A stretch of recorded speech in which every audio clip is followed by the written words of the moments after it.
Hello friends, little things with मेघामध्ये तुमचं पुन्हा स्वागत आहे. तर आज मी तुम्हाला ओव्याची पुरचुंडी कशी करायची ते सांगणार आहे. ही पुरचुंडी आपल्याला लहान बाळांना म्हणजेच 1 वर्षाखालील मुलांनासुद्धा सर्दी खोकल्यासाठी खूप उपयुक्त आहे. तर चला तर आपण हे मी तुम्हाला दाखवते. तर सर्वात प्रथम आपण गॅसवर एक पॅन ठेवणार आहोत आणि आपल्याला जेवढा ओवा लागणार आहे तेवढा ओवा. तर सध्या मी फक्त 1 चमचाच घेतलेला आहे. तो ओवा आपण गॅसचे टाकणार आहोत पॅनवर आणि आपण तो भाजून घेणार आहोत. जोपर्यंत त्याचा सुगंध पूर्ण घरभर होत नाही तोपर्यंत आपण तो लालसर होईपर्यंत ओवा भाजून घेणार आहोत.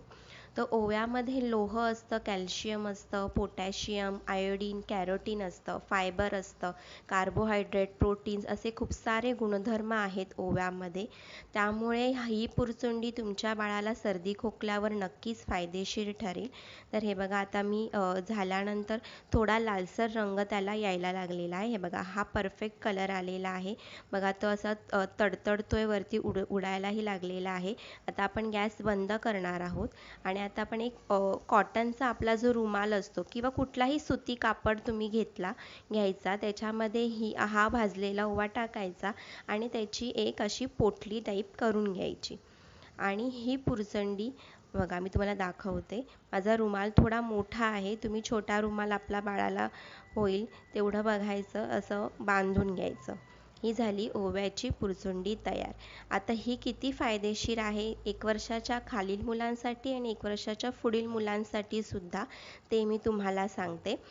तर लहान बाळ जर असेल, 1 वर्षाखालील जर बाळ असेल, तर ही पुरचुंडी तुम्ही बाळाच्या जिथे बाळ झोपलं आहे तिथे ठेवू शकता. तिथे एकदम बाळाच्या जवळ नाही ठेवायचं आणि अवॉइड करायचं की बाळाच्या तोंडात वगैरे जाणार नाही.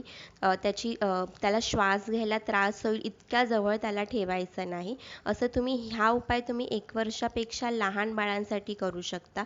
आणि जर तुमचं 1 वर्षापेक्षा मोठं बाळ असेल तर ही पोटली पहिलं तुम्ही काय करायचं की तुमच्या हाताला मी दाखवलं त्याप्रमाणे बघायचं की कितपत गरम आहे. जास्त गरम नाही घ्यायचे, आपल्या बाळाला सोसवेल एवढं गरम घ्यायचं. त्याचं टेम्परेचर व्यवस्थित चेक करायचं आणि ते बाळाच्या पोटाला किंवा त्याच्या छातीला त्याचा हलका हलका मसाज करायचा. पाठीला करा तुम्ही थोडासा मसाज. त्याने काय होईल, बाळाचं जे नाक जर गळत असेल तर ते गळायचं थांबेल आणि त्याचा जो कफ तयार होतो तो त्याच्या पॉटी थ्रू बाहेर निघून जाईल. अशा प्रकारे ही पोटली खूप उपयुक्त आहे. पूर्वीच्या काळी सुद्धा बाळाला आणि बाळंतणीला जी धुरी द्यायची त्या धुरीमध्ये सुद्धा ओवा टाकायचे. त्याचा मागे सायंटिफिक कारण म्हणजे त्याच्यामुळे जंतुसंसर्ग होत नाही, मुलांना सर्दी खोकला होत नाही. आणि ओव्यामध्ये थायमॉल असतं, त्यामुळे जंतुसंसर्गापासून बचाव होतो, वातावरण शुद्ध होते आणि त्यांची रोगप्रतिकारक शक्ती वाढते, कफ कमी होतो आणि बाळाचं नाक मोकळं होतं. अशा प्रकारे हे अँटीबॅक्टेरियल प्रॉपर्टीज असलेली ओव्याची पोटली तुम्हाला कशी वाटली मला नक्की सांगा. आणि ह्या पोटलीने तुमच्या बाळाला सर्दी खोकल्यापासून नक्कीच आराम मिळेल. आणि हा व्हिडिओ माझा तुम्ही पाहिला त्यासाठी खूप सारे धन्यवाद. थँक्यू.